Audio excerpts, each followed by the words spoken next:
दैनिक आहार है वचन का प्यारा उपहार। रोज का है ये आत्मा का पोषण संसार। हर शब्द में छुपी है ईश्वर की पुकार। आओ सुनो समझो जीवन में लाओ प्यार।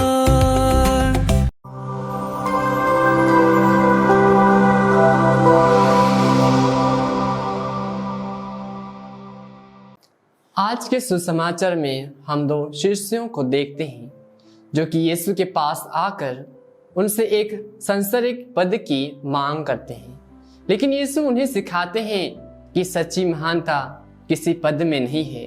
वे बोलते हैं कि सच्ची महानता सेवा और विनम्रता में है। इसका उदाहरण हम स्वयं यीशु के जीवन में देखते हैं। यीशु ईश्वर होते हुए भी दास का रूप धारण किया ताकि बहुतों को उनके पापों से छुड़ा सके। ईश्वर सबसे प्रतिभाशाली व्यक्ति की तुलना में विनम्र व्यक्ति को अधिक पसंद करते हैं। आप जितना नम्र बनेंगे, ईश्वर उतना ही आपसे प्रसन्न होंगे। संगठित नेता शासन करते हैं, लेकिन मसीह के राज्य में नेता को सेवक बनना पड़ता है, क्योंकि यीशु स्पष्ट रूप से कहते हैं कि मेरा अनुयायी होने के लिए कष्ट उठाना आवश्यक है, ना कि केवल महिमा पाना। यीशु का जीवन निस्वार्थ सेवा का आदर्श है। उसी प्रकार हमें भी एक दूसरों की सेवा, नम्रता और प्रेम के साथ जीवन जीना चाहिए।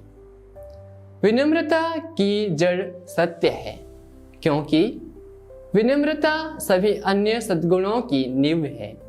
इसलिए जिसमें यह सद्गुण नहीं होता, उसमें अन्य सद्गुण नहीं रह सकते। संतों के अनुसार विनम्रता ही सच्चे ज्ञान और ईश्वर प्राप्ति का मार्ग है। यही कारण है कि हमें स्वयं को बड़ा नहीं बल्कि दूसरों को सम्मान देना चाहिए।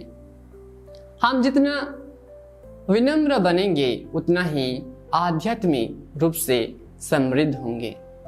यदि हम अपने दैनिक जीवन में सेवा की भावना रखें, दूसरों की सहायता करें और प्रेम पूर्वक व्यवहार करें, तो हम ईश्वर की इच्छा के अनुसार जीवन जी सकेंगे।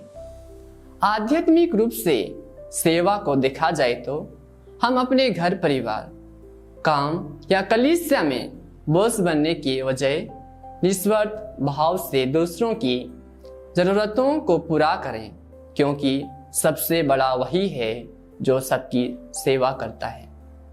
मत्ती रचित सुसमाचार अध्याय 25 वचन संख्या 40 में यीशु बोलते हैं, मैं तुमसे सच कहता हूँ कि तुमने जो कुछ मेरे इन छोटे से छोटे भाइयों में से किसी एक के लिए किया, वह तुमने मेरे लिए किया।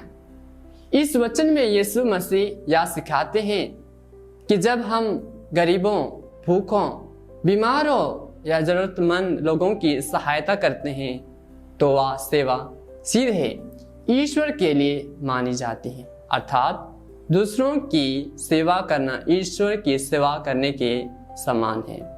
तो चलिए हम अपने घर परिवार, पड़ोसियों के साथ सेवा, विनम्रता और प्रेम से जीवन जीने की कोशिश करें।